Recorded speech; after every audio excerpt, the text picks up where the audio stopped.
Hey, this is Nick Kellar. Thanks for checking in with my video blog. Today I wanted to give you a quick market update.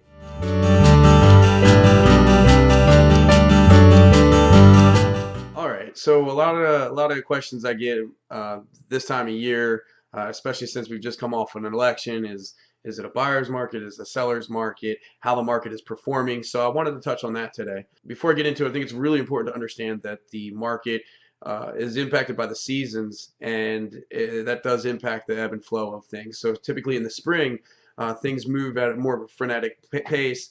We've definitely considered it more of a seller's market. As we move into mid to late summer, we can see things start to change over, and things slow down a little bit, and it becomes a little bit more of a buyer's market headed into the third and then subsequently the fourth quarter.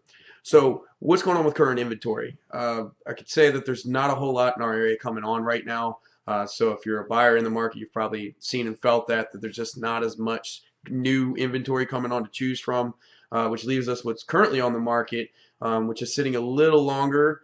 It's not getting quite the activity that it got a couple months ago, certainly before the election. So it's starting to get what we call stale. How do we measure that? So we use something called an absorption rate, which is just a function of the current sales pace versus the active inventory. And that spits out a number called months of inventory. And from that number, we can measure based on industry standards, whether it's a buyer's market, seller's market, or balance. So how that looks is anything between 4 and 6 months is considered a healthy market, a balanced market, healthy amount of buyers and a healthy amount of sellers.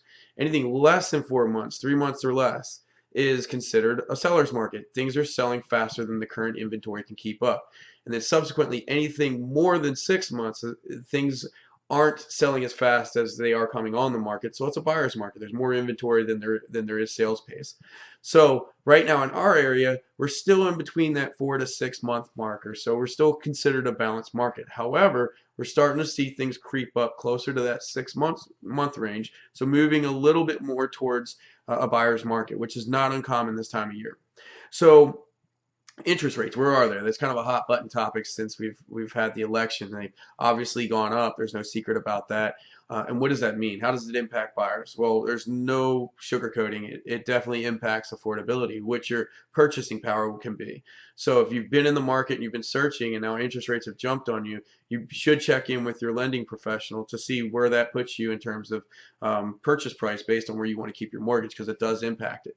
As a seller, the more buyers that are impacted by interest rates rising and the less they might be able to afford, conceivably prices are going to have to come down in order to keep up with less demand. Some people might even be getting pushed out of the market because they can afford less. So just something to keep an eye on. How it impacts the market as a whole is, I'll tell you that things are still very opportunistic. It's still a great time to buy. It's still a great time to sell if that's what you're looking to do. Ultimately, it really revolves around your goals and your wants. What are you looking to accomplish? If you're and then using this information to make sure that you're being very strategic and preemptive with how you go about making your business decisions. So I hope this information helped. Of course, if I can help you with any additional questions or concerns you might have or how this might impact you, please don't hesitate to reach out to me. If you'd like to see a topic covered in a future video, please let me know that as well. And then as always, if you're looking to buy or sell or know somebody who is, please don't hesitate to reach out to me. I'd be happy to help. Thanks for tuning in. Appreciate you watching my video blog and look forward to talking to you soon. Take care.